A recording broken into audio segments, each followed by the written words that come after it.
Now we get to our penultimate um, episode on this first series on imperialism. And to remind you where we've gone, we're just going to bookmark the past episodes. In the first episode, we did a brief history of the term going back to its original usage in the French Revolution and in Marx, completely unrelated to how it's used later, how the liberal J.A. Hobson or John Hobson um, began changing its definition and focus of his view of imperialism as a degeneration and a new phase beyond capitalism, the socialist response to that, the developments of finance capital by Rudolf Hilferding, the developments of ultra imperialism or super imperialism, depending on which translation you use, by Karl Kautsky, and the accumulation thesis by Rosa Luxemburg. This brings us to the immediate predecessor of Lenin's imperialism, Nikolai Bukharin. Imperialism and World Economy was written by Nikolai Bukharin in 1917, with a preface by Lenin. It is a foundational Marxist analysis of the economic roots of World War I. It argues that imperialism is not merely a choice of policy, nor is it external to capitalism, but it is an inevitable stage of capitalist development, just like Luxemburg thought it was, and even Kautsky thought it was. The context for Bukharin was the specific historical crisis, the collapse of the international socialist movement at the outbreak of World War I, which led to the split between the Second International and what would become the Third International.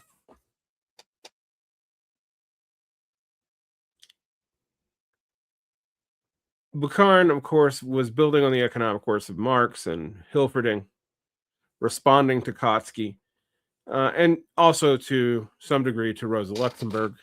His theory was primarily an urgent political intervention designed to explain why the world had descended into a war and why the socialist leadership had failed to stop the barbarism. To really understand this, though, I think we need to put in the context, just like we did with Luxemburg, who Nikolai Ivanovich Bukharin really was. Now, I pull a lot from Bukharin's primary biography in English, which is Bukharin and the Bolshevik Revolution, a political biography from 1888 to 1938. It was released in 1980. I'm also going to be pulling from Stephen Kotkin's 2-volume biography of Stalin. And what I know about Bukharin from reading him, because I have read a lot of Bukharin's work.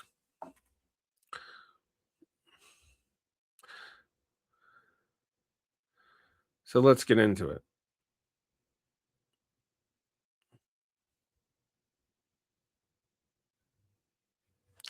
Nikolai Bukharin was born on October 9th, 1888. And he died at the hands of the Soviet government during trials that are largely considered show trials on March 15th, 1938. He is a Russian revolutionary, a key theorist of imperialism, and a Soviet politician. He was described by Vladimir Lenin as the most valuable and major theorist of the Communist Party. He was one of the primary drafters of the ABCs of Communism, which is the 1918 Soviet program. He was active in the Soviet government from 1917 to 1937. Bukharin had joined the Russian Social Democratic Labor Party in 1906. He studied economics at Moscow Imperial University. In 1910, he was arrested and exiled to Onega, but the following year escaped abroad, where he met Lenin and Leon Trotsky and built his reputation with such works as Imperialism and World Economy. I have two publication dates for Imperialism and World Economy. One is 1915 and one is 1917. One thing to remember is that before Imperialism and World Economy came out, there was a earlier text written by Bukharin on the same topic, towards a theory of the imperialist state, that was kind of a preliminary outline for what was developed in the longer text. After the February Revolution in 1917, Bukharin returned to Moscow and became a key figure in the party. And after the October Revolution, he became the editor of Pravda. He also was part of the communist left faction within the Bolsheviks in 1918, and wrote a very critical, positively critical review of State and Revolution in 1918 to seemingly remind Lenin of what he said in it. He wrote the ABCs of Communism with Eugenie Pravatinsky, and Historical Materialism, a System of Sociology, in the early 1920s. He was initially a proponent of war communism, but in 1921 supported the introduction of the new economic policy and became a chief theorist and advocate, supporting the party leadership of both Trotsky and the left opposition. So both the workers' opposition and left opposition. By late 1924, his stance had positioned Bukharin favorably as Joseph Stalin's chief ally, with Bukharin soon elaborating Stalin's socialism in one country, of which he actually is probably the founder of the phrase. It really seems to be Bukharin who used it first. From 1926 to 1929, Bukharin served as the general secretary of the Comintern's Executive Committee. Following Stalin's decision to proceed with agricultural collectivization and the Great Break, Bukharin was labeled the leader of the right opposition, of which he had been vaguely associated with, due to his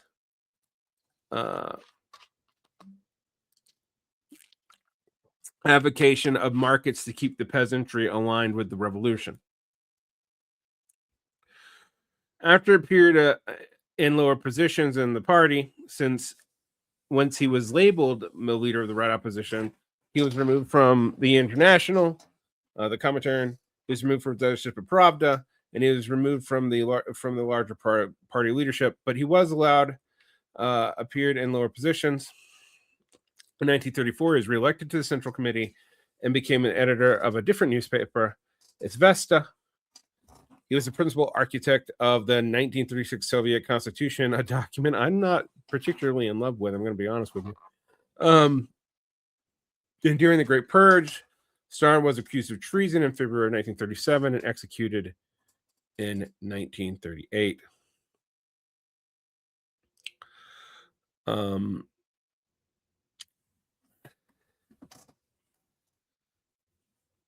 So he is an interesting figure because he is vaguely associated with the entire spectrum of what was acceptable opinion within the Bolshevik Party. When before the faction ban, he was associated with the left faction. After the faction ban, he was associated with Stalin and the center. And after he fell out of favor, beginning in 1929, he was associated with the right opposition.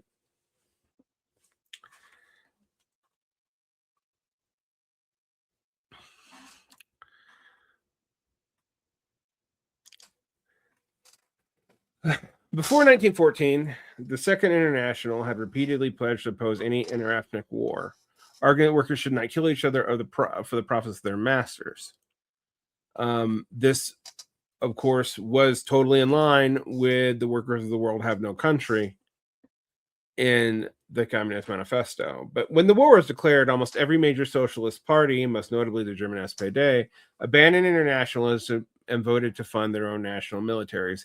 The exceptions were the Russians, the Serbians, the Italians declared neutrality, and the Americans, believe it or not. the Socialist Party of America was aligned with the Russian and Serbian party on this issue. But every other major communist party, except for the Italians were neutral and kind of tried to have it both ways, backed out. Bukharin wrote Imperialism and the World Economy to prove that this was not just a political error, but a betrayal of the reality of capitalism. He argued the defense of the fatherland was a myth in an era where the fatherland had become a giant corporate military trust with internationalist interests in the first place. Now, Bukharin picked up on Hilferding here, and he saw a transition from 19th century liberal capitalism to what we might call early monopoly capitalism, which had been primarily driven by the combination of finance and industrial capital that Hilferding described as finance capital. The concentration of capital by the early 1900s, small businesses were being followed up by massive industry cartels and banks.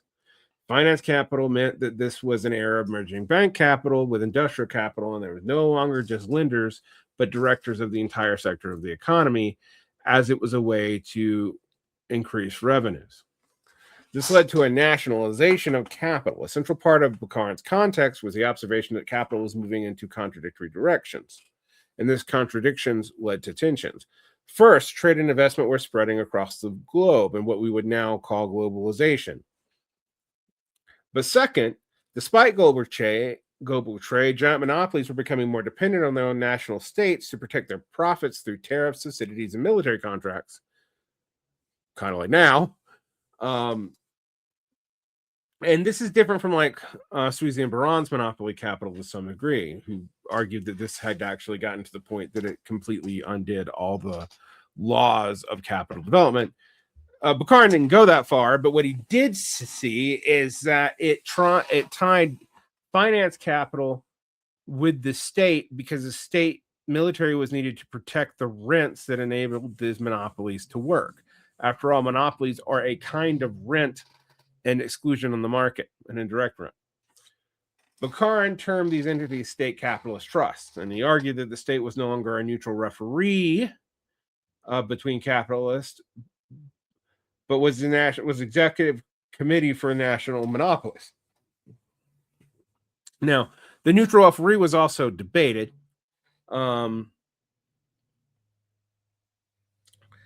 This led to the scramble for Africa, and by 1914, the physical territory of the world had been almost entirely carved up by the great powers of Britain, France, Germany, etc.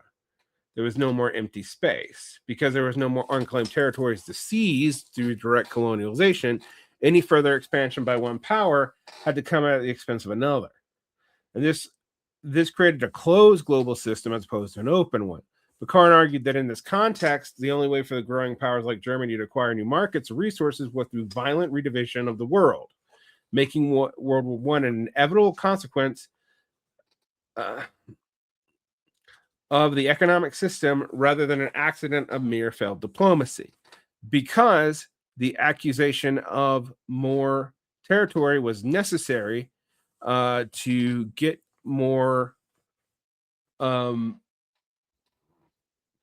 resources into the system. Finally, Bukharin's theory was written in direct challenge to Karl Kautsky, the leading Marxist theorist of the day. Kautsky had proposed this theory of ultra-imperialism, which we've already discussed, suggesting that capitalists might eventually realize the war is too expensive and instead form one single global cartel to exploit the world peacefully. Now, ironically, this does seem to have kind of happened after World War II, but only in the context of the development of the Soviet Union, making such a detente between capitalist powers a little bit more palatable. Meaning it doesn't really fit Kautsky's theory of ultra-imperialism, but kind of looks like it. Bukharin's context for writing this was to debunk the utopian ideas of his day, which he agreed with he thought Karl Kautsky was doing. He argued that the uneven growth of different nations, where one country gets stronger while the other gets weaker, would always lead to friction that no treaty or international body like the UN could resolve without force. The text is structured into four main parts. We've talked about the international of capital, but Bukharin argues that by defining the world economy as a system of production and exchange that transcends national boundaries, he traces capitalism evolving from local markets to a global web of interdependence. Different regions specialize in specific types of production and have specific resources going into that type of production. The movement of goods and export of capital balance out this divided and uneven development, and linking all economies together. But the nationalization of capital and state capitalist trusts went in the other direction, as I've already explained. Monopolies and cartels within each country, freeing competition but replaced by mass monopolies, depended on the state to protect their particular position. These monopolies merged the power of the national state, the banks, and industrial capital into one basically national development program. The state could not be a neutral arbiter between the bourgeoisie, but became essentially the executive committee of the industrial and financial trust. The prior neutral arbiter was the executive committee of the bourgeoisie, but it was interested in capital as a whole in kind of a free and fair way. Imperialism thus becomes a form of global competition economically, leading to what I always like to call today the local economics is downstream of geopolitics. Geopolitics is downstream of microeconomics. Circle. It's a circle. Because the domestic markets were too small for these giant capitalist trusts, they were forced to compete for goods to sell surplus production, raw materials to fuel their industry, and export surpluses where they can earn higher returns by leveraging different cost and labor through uneven development. Since the world had already divided amongst the great powers in the colonial period, this composition could no longer be settled through peaceful market trade. Instead, it would manifest as imperialism, the use of state power, particularly military force, annexation, and war, to seize territory and resources directly. Bukharin argues that World War I was the inevitable result of these state capitalist trusts clashing over the redivision of the world. Bukharin concludes that the only way to end imperialism is to abolish the capitalist system itself. Like Luxemburg and even Kautsky, although for different reasons, Bukharin thinks that the economic forces of capitalism make imperialism inevitable. And this is aimed at people like J.A. Hobson, who really thought that you could manage capitalism with proper banking investments to keep imperialism at bay, and return us to true capitalism. Although not laissez-faire capitalism, interesting enough. It was something like proto-Keynesianism or proto-Emmentianism that Hobson was actually arguing for. He posits that the friction created by imperialism, which is economic crises and wars, creates the conditions for proletarian revolution.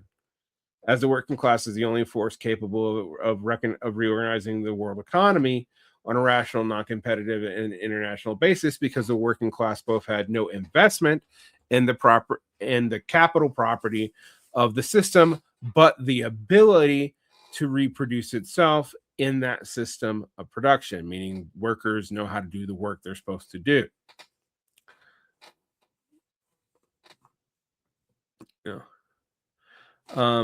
If we compare this to Hilferding's finance capital, we can see a couple of things. While Bukharin heavily relied on Hilferding's economic groundwork, he pushed the logic further into the theory of the total state capitalist fusion and inevitable military conflict that we see later developed by Lenin. Hilferding focused on the economic mechanism of bank dominance, which he saw as happening in the beginnings of the 20th century, as he wrote about finance capital in 1910. He argued as industries grew, they required massive credit, leading to a marriage between banks and industry. The banks became the central nervous system of the economy, coordinating cartels to eliminate competition and thus ensure their own loans get returned to them. Bukharin's cartel state took this economic coordination and applied it to a political state. He argued that the national economy doesn't just become a bank-like cartel, but a state capitalist trust, because the monopolization needed the state to protect it through tariffs, through police, through direct military force, even. And in this view, the state ceases to be the referee of the bourgeoisie amongst themselves, but the pickers of the winners and losers in national industry. Hilferding viewed the state as primarily a tool used by finance capital to implement protected tariffs and secure colonial markets. The state and the economy remain theoretically distinct, though the former serves the latter's interest. Working committee of the bourgeoisie, although that committee is not actually doing capitalist stuff. Bukharin argued that there was a structural fusion for the reasons that I said above, which does take Hilferding in a different direction. Hilferding argued that we had organized capitalism, that the rise of finance capital was a move towards organized capitalism as opposed to the anarchistic capitalism of early liberal capitalism.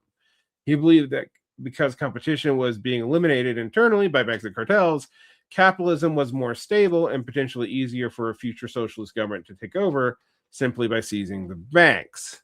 This was this promotion of monopolies that was often very common in the Second International, because if everything was held by the state trust, then all you have to do is democratically run elections and you can just seize control of the economy. Bukharin fundamentally disagreed, though, because he thought that Hilferding was basically being methodologically nationalist to a fault. He argued that while competition is eliminated inside the nation, it is reproduced on a higher scale between nations. And the organized nature of the national trust only makes it more efficient and more deadly weapon for an international competition. Hilferding recognized that finance capital led to expansionism and colonial tension, but he did not see world war as an absolute structural necessity. He held out hope that politically democratic pressure could steer the state away from such conflicts. But Bukharin did not think this was possible, and it was a logical conclusion of the cartel state, as I've said over and over again. In short, Hilferding provided the anatomy of modern capitalism, how the bones and muscles of finance were connected to the organs of industry, but Bukharin provided the physiology, how that body moves and why it inevitably crashes with other bodies, as the metaphor goes. While both Bukharin and Luxemburg were revolutionary Marxists in the same time period, they also have two different explanations for why capitalism is driven towards imperialism and war. Although, as I mentioned in the Luxemburg video, Luxemburg superficially looks closer to Bukharin than Hilferding or Kautsky. In Luxemburg's accumulation of capital, as I mentioned in the prior video in the series, she argued that capitalism is mathematically incapable of surviving on its own in an enclosed state, and had figured that Marx had messed up the math when he did that. In her view, workers aren't paid enough to buy enough goods they produce. Capitalists can't consume the rest. Therefore, capitalists must find non-capitalist markets to realize the surplus value.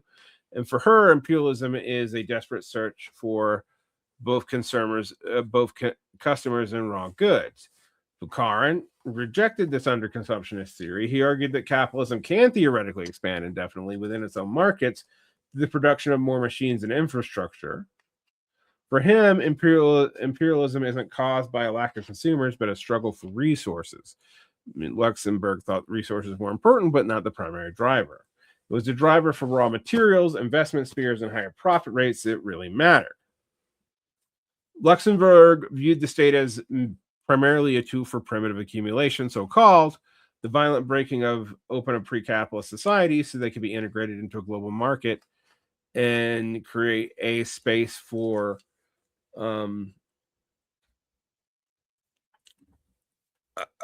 more customers and resources brought in. But we already have said what Bukharin saw this state capitalist trust as. The states weren't just opening markets, they were actively managing markets as a giant corporate competitor against other nations who they treated as other economic competitors. Luxemburg argued that imperialism has a literal expiration date. Once the entire world is fully capitalist and there are no non-capitalist peasants or colonies to exploit, the system will collapse because it no longer realizes surplus value.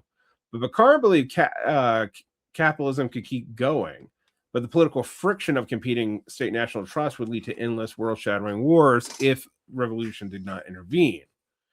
The system didn't hit a wall of a limit of consumers. but a wall of military conflict between powers over resources. If you imagine the global economy as a game, which I often am fond of doing, Luxemburg thought the players would run out of moves, causing the game to break. Bukharin thought the players would eventually merge with their playing boards and start throwing the furniture at each other. This brings me to the last contrast I'm going to do here. Bukharin and Lenin are grouped together as the Bolshevik theory of imperialism. Then they arrived at their conclusion through different analytical lenses, although Lenin used Bukharin's work extensively and more or less endorsed it, although he would shift it around a little bit in Imperialism, the Highest Stage of Capitalism. Lenin actually wrote the introduction to Imperialism and the World Economy, and it's widely accepted that Bukharin's work provided the theoretical scaffolding for Lenin's more famous pamphlet, Imperialism, the Highest Stage of Capitalism. But their focus and methodology and even their political goals differed in probably pretty significant ways, even if those ways are subtle. Bukharin's structural fusion theory was totalizing. He argued that the state and capital were merging into a single entity, the state capitalist trust. In his view, the internal market competition between companies were being replaced by state administration. The only competition left was international between the giant national trusts. Lenin's monopoly definition is a little different. Lenin was more cautious in claiming the state and capital have become fully fused. He defined imperialism through 5 core economic features, with the parasitic nature of finance capital and the financial oligarchy at the center.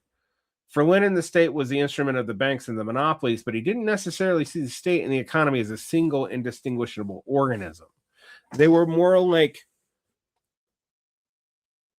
2 symbiotic organisms that have partially fused together. Furthermore, there's a difference in what was being thought out and what was aimed at in the text. Bukharin was primarily a theorist. His work is denser than Lenin's. It's a systemic economic treatise. He was interested in absolute laws of the global motion of capital. He only wanted to show that the internal logic of capitalism, concentration and centralization, leads externally to the internationalization of capitalism and the nationalization of capitalist interest at the same time, leading to a contradiction that can only be resolved in war. Lenin described his work as a popular outline for the broader public. His goal was more immediate and political. He wanted to explain to a broad audience why the war is happening, why labor aristocracy in Europe had betrayed the revolution, and why the export of capital necessitated colonial struggle and world war. Labor aristocracy is also a difference between them, although this term has its own meanings and has meanings prior to Lenin, too. Labor aristocracy traditionally meant, and was used by Engels and even some people around the IWW, to describe elements of society, of the working class, usually like managers and certain kinds of guild union shop foremen, etc., to not see the interests of the larger class as a whole, and thus to be a little bit closer to at least the petite bourgeoisie, if not the bourgeoisie themselves. Lenin expanded this definition from Engels. He used the super profits gained from imperialist exploitation in the colonies to explain why the working class in wealthy countries hadn't revolted yet, thus expanding the concept of labor aristocracy from a certain sector of workers in the imperial core to a theory about why workers in the imperial core have been unable to move in general. He argued that the ruling class had basically bribed the upper layers of the working class through their accumulation of profits, leading to a rise of reformism and social chauvinism amongst the leadership of the workers. Bukharin agreed with the political conclusion, but his analysis remained focused on a high-level contract between state capitalist trusts. He just didn't talk about labor aristocracy as a mechanism. And in fact, one critique one could lay at Bukharin is in his work on the state capitalist trust, he does not really do as much class analysis as Lenin does in his popularization piece. He didn't spend as much time on the sociological breakdown of the working class within those trusts. It just doesn't come up as much for him. The other thing was internationalization versus territorial division. Both Lenin and Bukharin recognized the world was being carved up. They emphasized different aspects of that process. Bukharin focused on the anarchy of the world market. Lenin focused on the territorial division of the world. While the latter is actually related to the former for Bukharin, they aren't actually the same in focus. For Bukharin, as for Lenin, they both saw imperialism as part of the capitalist totality. But Bukharin focused on the reproduction of the capitalist competition on a global scale. Lenin focused on the scramble for Africa and other colonial threat towards being complete. Thus, that meant that further growth could only be taken by war, which comes up in Bukharin, but is kind of a different interest. Since Lenin and Bukharin were often read alongside their rival, it's important to remember that both these theories were a rebuking of Kautsky's ultra-imperialism. Now, let's ask ourselves a few questions about where Bukharin may or may not have been right as we look at things today. Evaluating how Bukharin's theory holds up requires some distinguishing between his 1915 predictions and his broader structural logic. While some of his more rigid claims, the total disappearance of internal markets, were premature, although we might see something like it now, his core thesis that the economic competition between states is an inescapable feature of capitalism remains a cornerstone of modern geopolitical analysis, and frankly, becomes crucial to Marxism in a way that was not possible during the First International, even the early Second. Bukharin was undoubtedly right about the early nationalization of capitalism. If both social democracy and Fordism sound like this, it's because it was. Bukharin's most enduring insight is globalization does not weaken the state. It often forces capital to lean in the state more heavily. Today, we see this in national champions in industries like semiconductors in Taiwan, aerospace, competition between countries like Boeing versus Airbus, and tech, Huawei versus Apple. These are national competitions as much as market ones. Bukharin's argument that states must secure the sphere of influence for raw materials is mirrored in the global race for lithium, cobalt, and rare minerals today, as well as for fucking oil, which it always is. Because even if one is going to get off oil and do a green transition, these rare minerals are going to be incredibly vital. Bukharin's claim that competition between eventually moves from price wars to extra economic forces such as sanctioned trade wars and military posturing accurately describes, most modern conflicts after the fall of the Soviet Union. Where he was wrong, or at least was too early, is the totalizing nature of the state capital trust. Bukharin predicted a near complete fusion of the state and the economy where the market would essentially vanish inside national borders. The way that like social democrats often argue for today, post-revolutionary social democrats. Now, you could argue that the neoliberal turn is actually an argument against this, as in the 80s and 90s, the world moved in the opposite direction of state involvement, seemingly, as privatization, deregulation, and stateless multinationals increased.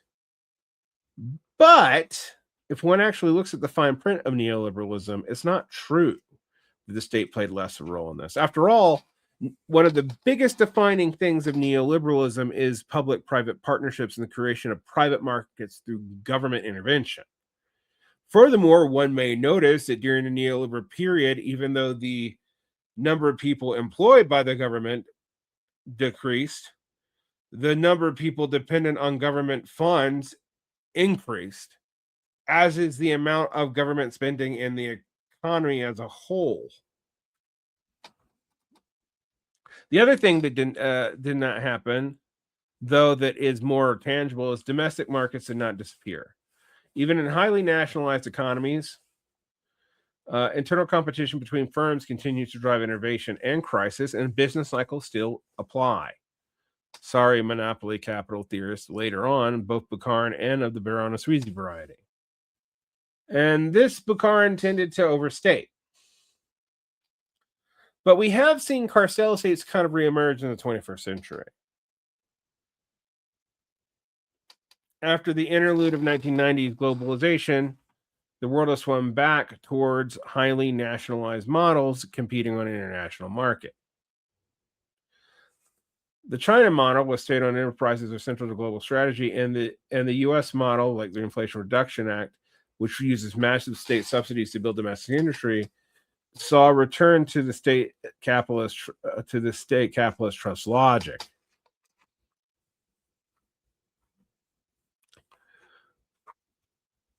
Although, in the cases of the IRA and in China, the reasons are different. In China, they're explicitly trying to build socialism. In the US, they're trying to deal with increasingly sclerotic domestic markets. Bukharin's critique of Kautsky, that international institutions cannot prevent war, has gained new relevance. A lot of the rules-based international order institutions of the UN and the WTO really seemed only viable during the Cold War, when there was a major nominally non-capitalist, or maybe substantially non-capitalist, depending on your opinion, great power outside of the capitalist bloc. Once that went away, we saw the UN and NATO begin to weaken immediately. Bukharin's theory has held up better than a lot of the other end of history theories, like Francis Fukuyama's was misunderstood to be, of the 1980s and 1990s. He did underestimate the flexibility of internal markets, but he correctly identified that capitalism cannot exist at this point without state, military, and political power, and probably never could exist without state, military, and political power. After all, national banks were required to stabilize capitalism, and that it was itself the beginning of these kind of national cartel quests. We had seen a return to trade wars and chip acts, and we are living in a world that looks a lot more like Bukharin's competing trust than Kautsky's peaceful global village, because the only thing that made the capitalists get along, the USSR and the People's Republic of China being even kind of aligned, has gone away. Now, there are critiques of Bukharin, of course, and we should talk about them as well. The contemporary Marxist critiques of Bukharin, particularly those emerging from the Monthly Review School, the International Socialist tradition, and dependency theory, all argue that while his 1915 motto was a brilliant snapshot of the World War I era, it failed to account for the deteriorization of capital that occurred after 1945. The rise of the multinational corporation is a primary blind spot for the modern critics. And let's talk about how these critiques break down. 1. Bukharin's state capitalist trust assumed that capital and the national state would grow more fused over time, but critics like Hugo Radish and Chris Harman argued that the post-war era saw the opposite development. Multinational corporations outgrew their home state, and a company like Apple or Shell might be headquartered in one country, but its supply chains, tax havens, and revenue streams are spread across dozens of jurisdictions. And indeed, even what might talk about Huawei's competition with Apple, sorry, I'm not good at pronouncing Chinese, it's still true that Apple was highly dependent on non-US manufacturing, like in Taiwan, even when they moved it from, China.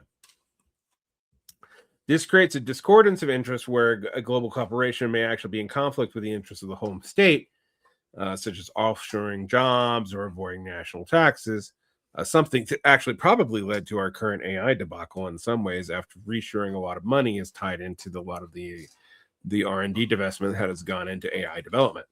A lot of that offshore money in the Cayman Islands was brought in by a one-time exception in 2019.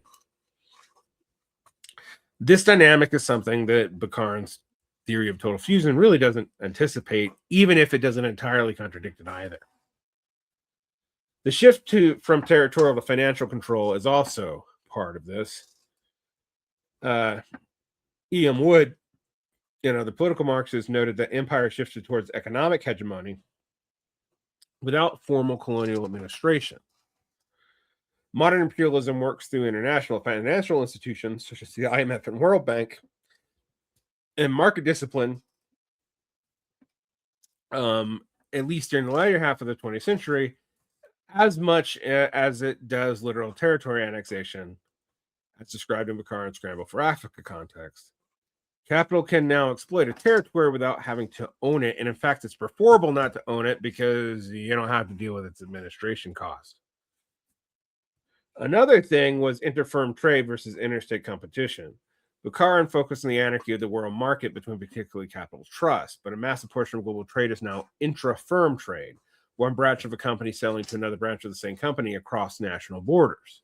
This international is the market inside the corporation itself. The competition isn't just Germany versus Britain, but it's a competition on different levels of the global supply chain at all times, as we discovered with Trump's tariffs interrupting domestic production because that intra-firm trade has been disrupted, as well as other forms of international trade in the supply line.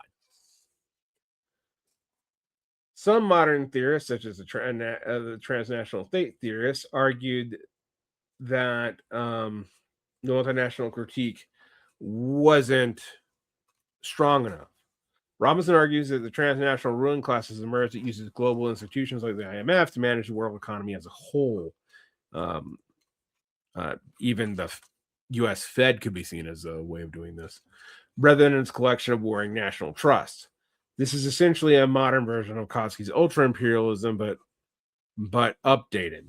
Critics of Robinson argue that a recent return to trade wars, such as U.S. versus China, proves that Bukharin's national rivalry logic is still ultimately at play, and is more accurate than a vision of global harmony of the transnational state, even if those conditions look true in the 1990s and early 2000s.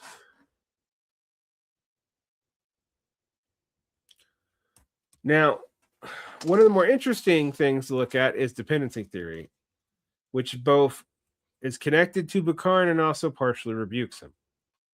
Bukharin's state capital trust to dependency theory reveals a fascinating intellectual bridge. While Bukharin was writing about the great power rivalries of 1915 to 1917, his logic provided the structural foundation for how the 1960s and 70s theorists explained the underdevelopment of the global South. Now, this is interesting. So dependency theorists are somewhat critical of some of Bukharin's frameworks, but ultimately still use a lot of them. The link lies in the transition from a territorial annexation to structural extraction by multinational corporations. One, annexation to enclave economies is a major change. Bukharin argued that state capitalist trusts must forcibly tear away territories to include them in their economic system. Dependency theorists like Andre Gundra Frank and Samir Amin argue that in the post-colonial era, multinational companies don't need to index the country to control it. Again, we saw this above, and some of the other theorists, Ian Woods even agrees with this.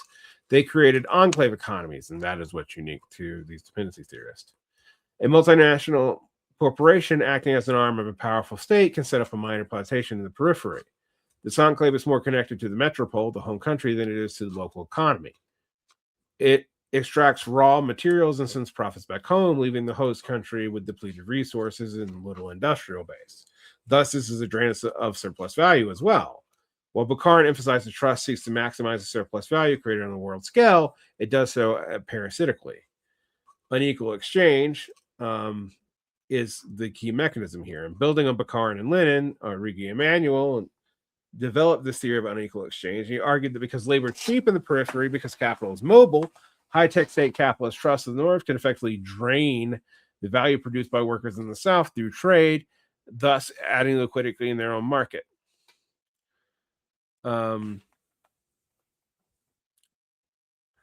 this is interesting, and it leads to another debate. Bill Warren versus the Bukharinist elements of underdevelopment theory. One of the most intense debates in the 1970s was sparked by Bill Warren, who challenged the entire dependency theory / Bukharinite framework.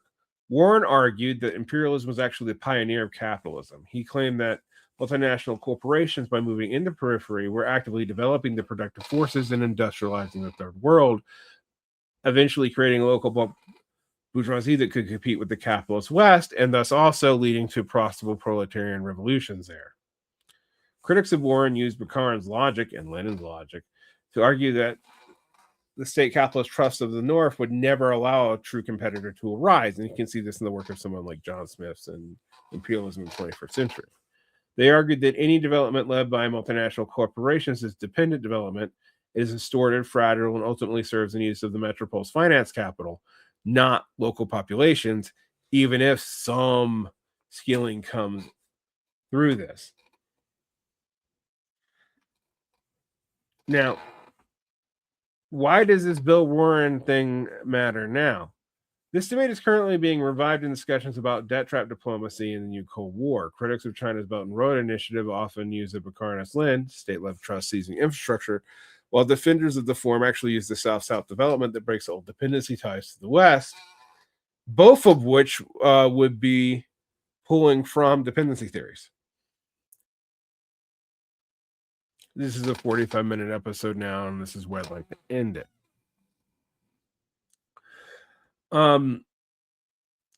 Bukharin's influence on imperialism cannot be understated. You don't get Lenin's imperialist theory without Bukharin's. And he is crucial to the development, through Lenin primarily, actually, of other theorists that show up in the middle of the 20th century. There are ways in which the underdevelopmentalists definitely see Bukharin's framework as important, although they would primarily cite it through Lenin and Mao and people like that. But it's important to see why this is so key to us today and understanding how imperialism is set up. Because if you'd asked me even 15 years ago, if we were in hyper-nationally specific states with hyper-national competition, I would have told you no. Today, we have an international market with international supply chains, as described by some of the critics of Bukharin, and yet those Bukharinite tendencies of national competition are returning in force and with a vengeance. So even if Bukharin is imperfect, he clearly saw something that was vital to understanding various phases of capitalist development. And on that note, protect your peace. Like and subscribe. Hit the bell. You can get more behind the Patreon wall for as little as $4 a month. We have tiers of $6 a month with additional videos once or twice a month, sometimes. We have $10 a month where you can, set out what I'm developing for study guide curriculums. So study guide curriculums are available for free for everyone. Just go to the Patreon, but they're freely available there. You don't have to even join the Patreon as a paying member. I don't even think you have to join it as a non-paying member. I think it's open to the public.